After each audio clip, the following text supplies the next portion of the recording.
I stood frozen by the bedroom doorway. She was toweling off like it was just another Tuesday. Her wet hair clung to her shoulders, her perfume mingled with the steam from the shower, and her voice, God, her voice, dripped with casual cruelty. "Darling," she said, without even looking at me, "now that I got emotions from Mark, you may touch me." Touch her? After what I knew? After the message that had burned itself into my brain just minutes earlier? I didn't answer right away. I watched her like I was watching a wild animal I didn't recognize anymore, something wearing my wife's skin. Her name's Ashley, by the way. She used to be the woman I thought I'd grow old with. Now she was just a beautifully wrapped betrayal. I took a breath. My voice came out low, like it had clawed its way out of my gut. "No need," I said. "I already know everything, and soon Mark's wife will too. In fact, I'm on my way to her right now." She finally turned around, and the smirk died on her face. I kept going. "Oh, and check your bank account. All you'll find there is zeros." She dropped the towel. "Aaron, what the F asterisk asterisk asterisk are you talking about?" That was the moment. Right there. That was when the game flipped. And the truth stopped hiding. 2 days earlier, I was just a husband working overtime to make life good for a woman I didn't know had already left me in every way that mattered. I work in real estate. Late nights, weekend calls, pressure to perform, it all came with the job. But I loved Ashley. I trusted her. I thought we were in this together. The first crack came last week. She started wearing makeup to the grocery store. I asked her about it. She laughed. "Oh, please, Aaron. I'm allowed to look decent outside, aren't I?" Of course she was. But something in her tone, it felt like a slap I wasn't supposed to flinch from. Then came the late-night walks. She'd leave in yoga pants and come back with her hair smelling like men's cologne. Said she needed time to clear her head. Once or twice I believed it. After the 5th time, I started digging. And that's when I found the texts. She hadn't even bothered to use a nickname. Just Mark. She wrote things like, "You feel like a vacation from real life. Aaron wouldn't understand what we have. I needed that. You made me feel again." I stared at the screen, shaking. Not crying. Not yet. Just shaking like my body didn't know how else to process this poison. Mark. Mark Davis. Her gym friend. Married. 2 kids. I'd met him. Shook his hand at a barbecue and laughed with him over beers. All this time, he was tearing into my life with a smile. But I didn't confront her right away. I wanted evidence. I wanted her to know she'd been caught with no escape hatch. So I called a guy I knew, Trevor, former client, now a private investigator. Within 48 hours, he had photos. Mark and Ashley. At a motel on the edge of town. Her legs wrapped around him in the parking lot. Her face lit up in a way I hadn't seen in years. I didn't sleep that night. Just watched the clock and planned every word of what I'd say. But then Ashley beat me to it with that line. Now that I got emotions from Mark. She actually had the nerve to come back from a motel, shower off his sweat, and offer me leftovers like I was some kind of grateful mutt. That's when I snapped. That's when I told her about the bank accounts. She didn't know I'd been quietly moving our funds for weeks, preparing for a joint investment that never came. Everything was in my name. Her cards? Shut down. Her savings? Emptied. I walked out before she could finish screaming. My destination? Mark's house. I had the photos printed. I had screenshots. I had timestamps. And I knew his wife, or Rachel, deserved the truth just like I had. But what I didn't expect was who'd open the door when I got there. It wasn't Rachel. It was Mark's teenage daughter, holding a phone in one hand and a bat in the other. "Are you Aaron?" she asked. I nodded. She stepped aside and said, "Mom's already crying in the kitchen. We found the texts. Come in." I didn't know it yet, but everything was about to explode. Mark's daughter, Emily, couldn't have been older than 16. But the look in her eyes? Pure steel. She held that bat like she wasn't afraid to use it.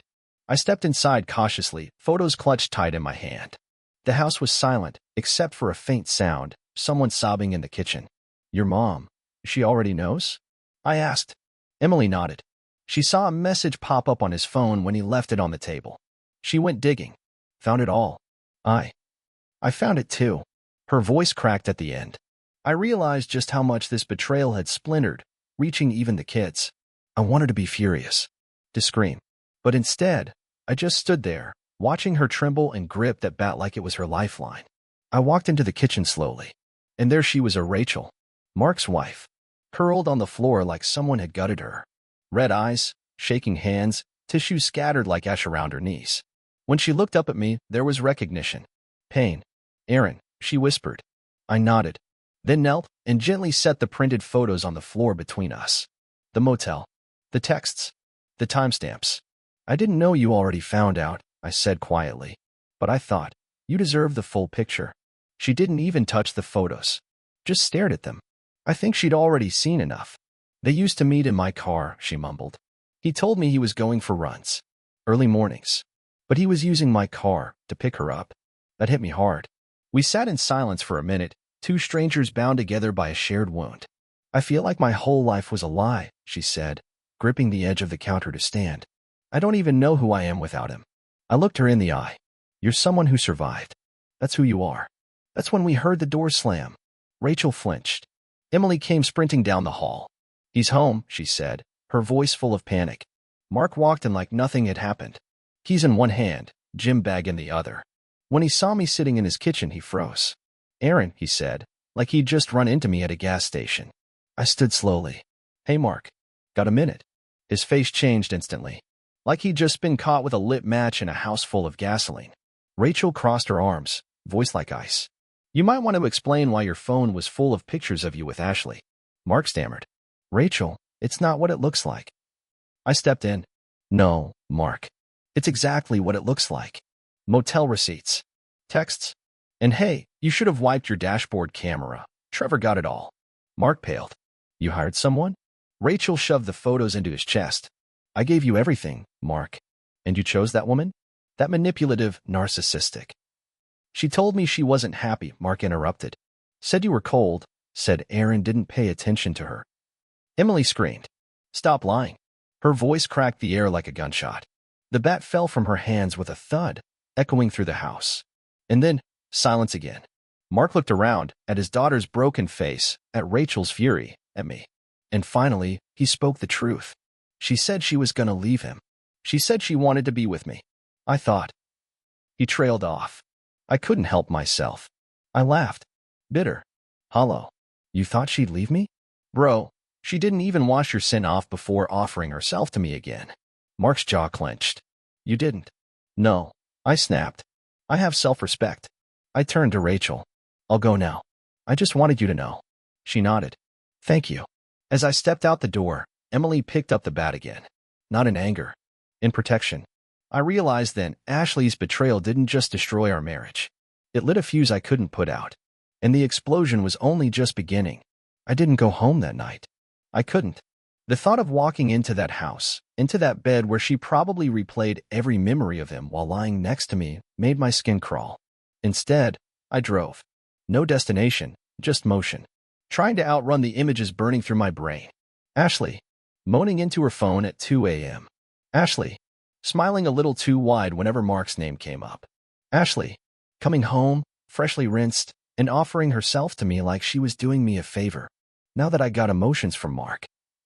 Her words played on a loop, like a sadistic little jingle. I gripped the steering wheel tighter, knuckles white. My phone buzzed for the 50th time. Her name. Ignored. I pulled into an empty parking lot by the lake. Just sat there. No music. No noise. Just silence and the occasional scream inside my chest. It wasn't even rage anymore. It was something colder. Something final. That's when I made the call. Trevor. Yeah. I want the apartment cleaned out. Tomorrow. You serious? Dead serious. Ashley had no idea, but the lease on our upscale downtown apartment was in my name only.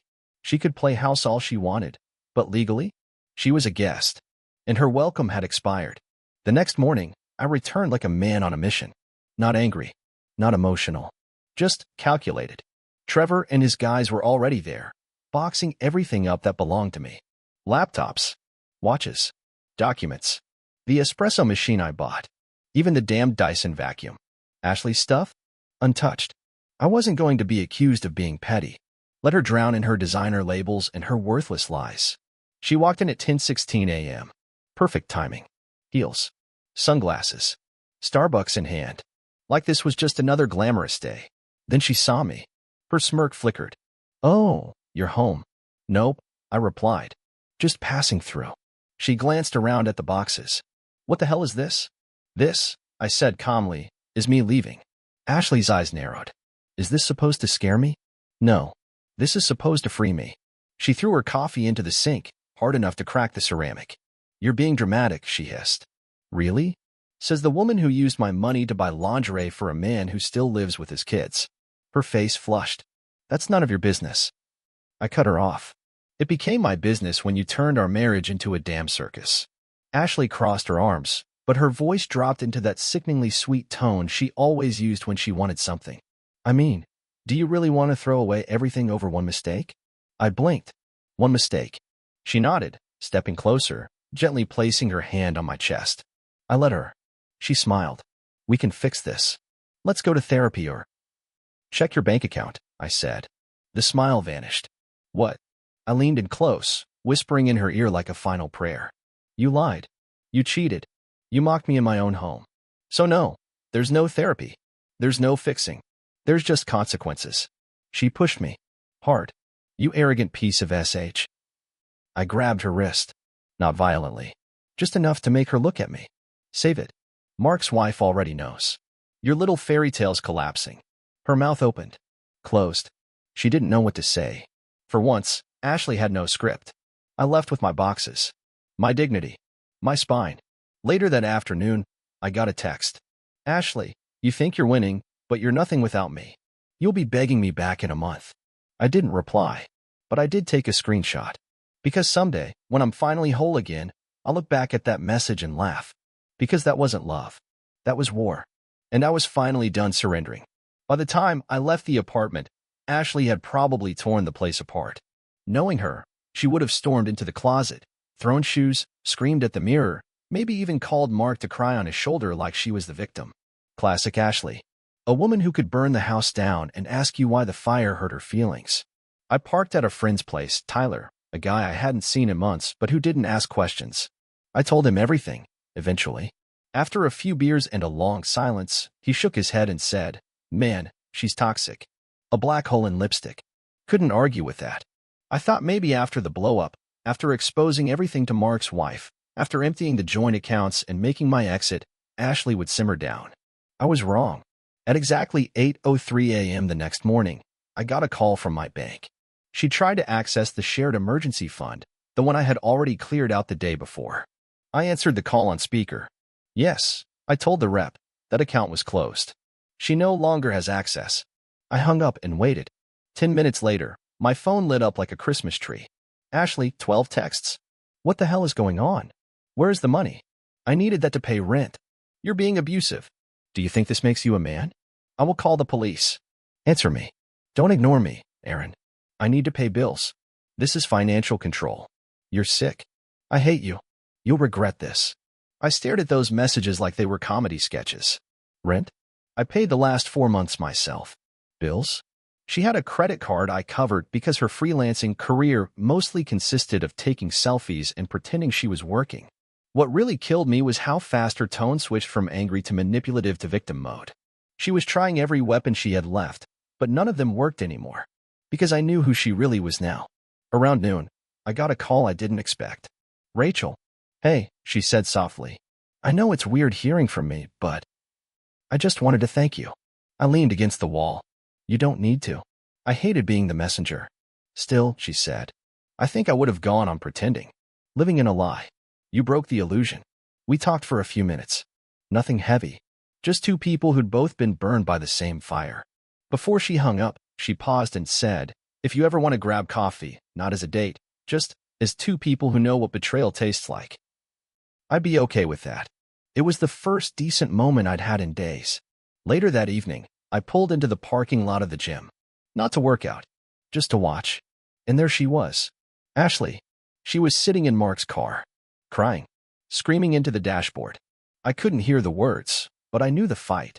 The look on Mark's face said it all, pure regret. I don't know if she told him I emptied the accounts. Maybe he finally realized she'd never leave a mess without trying to drag someone down with her. Either way, he was done. He shoved the door open, got out, and walked away without even looking back. Ashley chased him for a second, then stopped, dropped to the ground, covered her face. I stayed in my car. No gloating, no satisfaction, just peace. For the first time in months. When I got home, my new place, my new keys, my clean slate, I sat down, poured a drink, and checked my phone one last time. One final message from her. Ashley, I hope you're happy. You've ruined everything. I didn't reply. I turned off my phone, leaned back, and smiled to myself. No, Ashley, I whispered. You did that all by yourself. The next few days felt like that odd calm after a hurricane. Everything's still standing, but it's all shifted. Quiet, unfamiliar, but peaceful in a weird way. I had no calls from Ashley for 24 hours. No texts. No emails. Not even a "you'll regret this" voicemail. At first, it felt like a trap. Like she was building up to some explosive finale. I was right. It came on a Tuesday. I had just finished unpacking the last box at my new place, a modest condo far away from the poison walls of our old life. I was finally hanging up a framed photo of my dad and me at a fishing trip when someone started pounding on the front door like it owed them money. I peeked through the peephole. Mark. Looking like hell. Eyes bloodshot. Jaw twitching. Hair matted like he hadn't slept in days. I opened the door slowly, ready for anything. He shoved past me. She's insane, he shouted, pacing the living room like a man on the edge. I shut the door behind him, arms crossed. You don't say. She told my wife we were getting married. She showed her a ring, man. I blinked. A ring. He nodded. Said I gave it to her. Rachel lost her mind. She threw all my clothes in the yard and called her dad. I'm staying at a motel. I almost felt bad. Almost. I didn't give her a ring, Aaron. I swear on my kids. She bought that herself. Told Rachel some twisted story that I proposed and we were gonna run away together. I sat down, watching this guy unravel on my new couch. You really had no idea what she was capable of? He stopped pacing, looked at me like he was seeing me for the first time. No, he said. I thought she was just exciting. You know? Something different. You mean reckless, unstable, addicted to drama. He didn't answer. I lost everything, he muttered after a beat. My wife. My kids. My job. HR found out about the affair. I'm on indefinite leave. I leaned forward. And for what? Some stolen hotel room feelings and a woman who treats loyalty like a joke. Mark shook his head, face crumbling. She said she loved me. I couldn't help it. I laughed. Loud. Harsh. She loved you? Mark, she came home from you, dripping with guilt, and told me I could touch her because she already got her emotions from you. That's not love. That's sociopathy wrapped in lingerie. He sat down, buried his face in his hands. She's been texting me nonstop, he groaned, threatening to tell my boss more lies. Saying if I don't take her back, she'll do something crazy. She won't, I said. She just needs an audience. Don't give her one. But I knew Ashley. If she felt cornered, she wouldn't just roll over.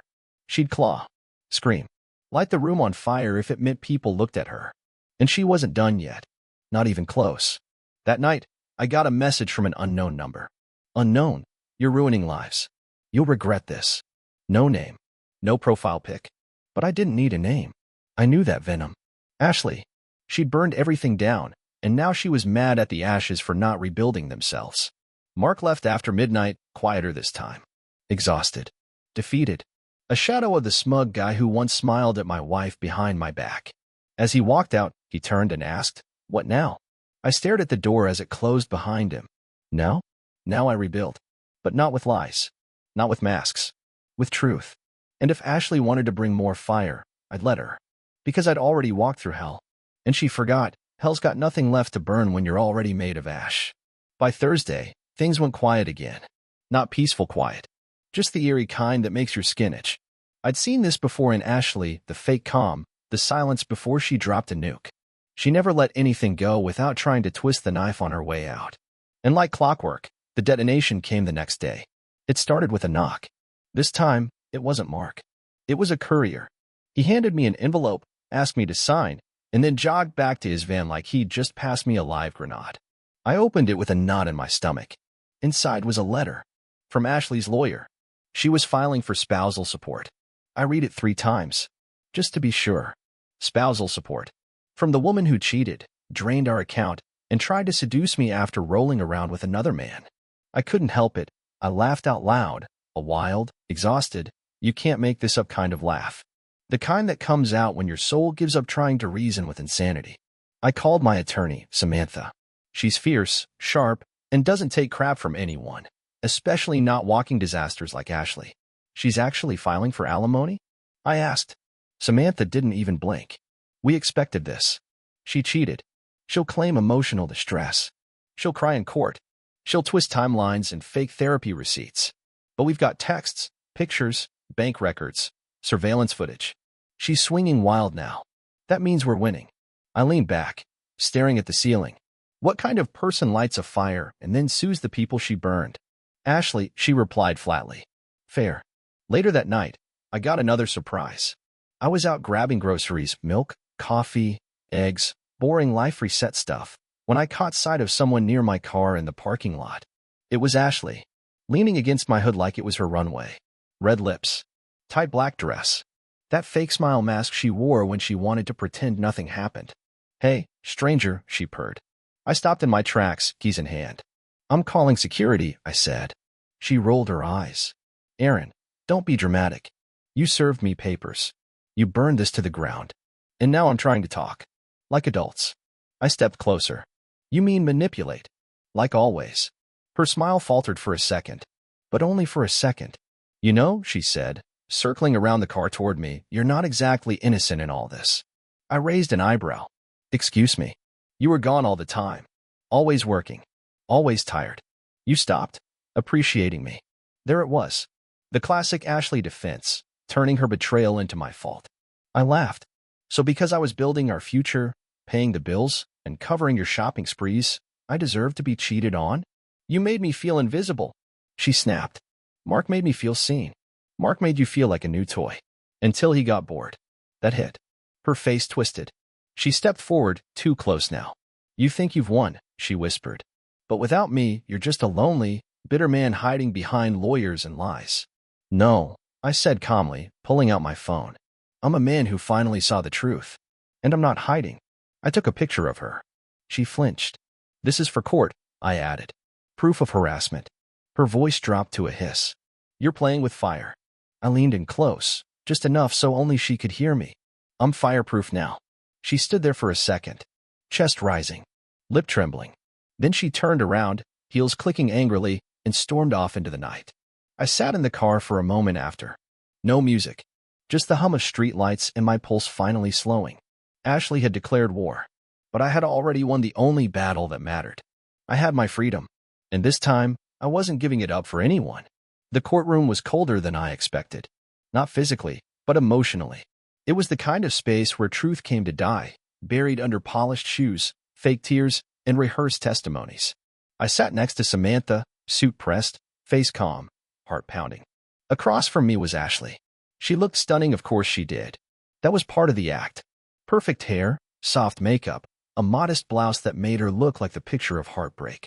Her eyes sparkled, not from tears, but from the thrill of performance. This was her show. She always loved being center stage. She avoided my gaze, but every so often, I caught her peeking at me, waiting to see if I'd crack. I didn't. The judge, a tired-looking woman in her 50s with the kind of eyes that had seen every lie in the book, called our case. The alimony hearing. Ashley's lawyer started with a soft, almost poetic monologue. Ashley had been emotionally neglected. She had no stable income due to the trauma of her marriage. She had no access to funds and was now forced into instability. Samantha leaned in and whispered, she's laying it on thick. Wait till we bury her. Then Ashley took the stand. She spoke like she was reading from a romance novel gone wrong. I gave everything to the marriage, she said, voice trembling. But Aaron, he changed. He became cold, distant. I felt invisible. I never wanted to hurt him. I just needed to feel something again. I almost laughed. The judge asked, did you have an extramarital relationship with Mr. Davis? Ashley hesitated. It wasn't physical at first. She paused, swallowed. But yes, eventually. And during that time, did Mr. Thompson continue to financially support you? Yes. But he didn't know how to love me anymore. Samantha stood up like a lioness ready to pounce. Ashley, she began sweetly, did you buy a ring and tell Mr. Davis's wife that he proposed? Objection. Overruled. Ashley blinked. That was a misunderstanding. Did you use Mr. Thompson's credit card to pay for hotel rooms with another man? Pause. We shared finances. Did you text your husband, after returning from one of those encounters, that now he could touch you since you'd already got emotions from Mark? Dead silence. Ashley stared at her hands. No further questions, Samantha said. We had texts, photos, video surveillance. We even had the motel receipts with timestamps that matched her GPS. The judge took it all in. Calm, neutral, deadly. And just like that, Ashley's case collapsed like a house of cards. The judge ruled no alimony. Ashley blinked in disbelief. Like the spell she'd cast had suddenly broken and the mirror was showing her real face. As we left, she called after me. Aaron. I turned. Not for her. For closure. She stood in the hallway of the courthouse, eyes no longer sparkling, just bloodshot, hollow. You ruined everything. I looked at her for what felt like the last time. No, I said. You did. Then I walked away. Outside, the air was fresher than it had any right to be. I got into my car, loosened my tie, and stared at my reflection in the rearview mirror. I didn't look broken. I looked alive. This wasn't just the end of a marriage. It was the death of illusion. For the first time in years, I wasn't someone's backup plan, wallet, or emotional punching bag. I was free. That night, I got a message from Rachel. Coffee still on the table? And for the first time since everything collapsed. I said yes. Rachel picked the cafe. Small, quiet, and far enough out of town that no one would recognize either of us. She was already sitting there when I walked in, hands wrapped around a cup of tea like it was the only thing holding her together. When she saw me, she smiled a real smile. Not the forced kind. Not the kind I'd gotten used to with Ashley. I wasn't sure you'd come, she said. I wasn't either, I admitted, sitting down across from her. But here I am. She nodded. Same. For a while, we didn't talk about them. We talked about coffee, work, kids, life. The small, ordinary things that felt like miracles after months of deception. But eventually, the topic circled back, inevitable, like gravity. I saw her yesterday, Rachel said softly, staring into her cup. At the gym. She tried to act like nothing happened. Like she and I were just two old friends who had a disagreement. That sounds like her. She said Mark was confused. That it was all a misunderstanding. I shook my head. Ashley could stand in a burning house and still insist the fire was just mood lighting. Rachel chuckled. It was the first time I'd seen her laugh, even just a little. You know, I used to envy her. That surprised me. Why? She was always the loudest in the room. So confident. So sure of herself. I thought, maybe that's what men want. That chaos. That energy. Confidence isn't chaos, I said. And real men don't want women who treat love like a weapon. She looked up at me, eyes clearer than before. So what do they want? I thought about it. About everything Ashley had never been. About everything I'd needed and ignored. Peace, I said. Not boredom. Not silence. Just peace. A place to land when the world gets loud. She looked at me for a long time after that. We stayed at the cafe until it closed. Then we stood by our cars under the dim parking lot light. Not close. Not flirty. Just two survivors breathing in the night air like it didn't hurt anymore. You think they'll end up together? Rachel asked. I laughed. They'll implode. Ashley can't stand still long enough to build anything real. And Mark's too spineless to stop her. She smirked. Guess we dodged a bullet. I opened my car door. We didn't dodge it, Rachel. We got shot point blank. We just survived. She smiled again, softer this time. Then maybe that's our superpower. A week later, I got a letter. From Ashley. It wasn't handwritten too personal for her. It was typed, probably drafted 5 times to make sure it sounded measured. She wrote that she was moving to California. Said she needed a fresh start. Said she hoped someday we could be friends. I didn't reply. There's a difference between closure and reopening wounds. It's been 3 months now. I'm still rebuilding. Still learning how to be alone without feeling lonely. I got a new couch. A new routine. A life that doesn't revolve around someone else's moods or needs. I even reconnected with old friends, people Ashley had pushed away, subtly, over time. It's funny how you don't see the isolation happening until the walls are already up. As for Rachel, we still meet sometimes. No labels. No pressure. Just two people finding comfort in real conversations and honest silences. If you're reading this and going through something similar, here's what I'll say. You'll survive. It won't be clean. It won't be easy. But the version of you that walks out the other side, he's stronger, smarter, sharper, and best of all, free. Because loving someone who lies, manipulates, and betrays isn't love. It's war. And when it's finally over, you don't rebuild what burned. You build something better. From the ashes.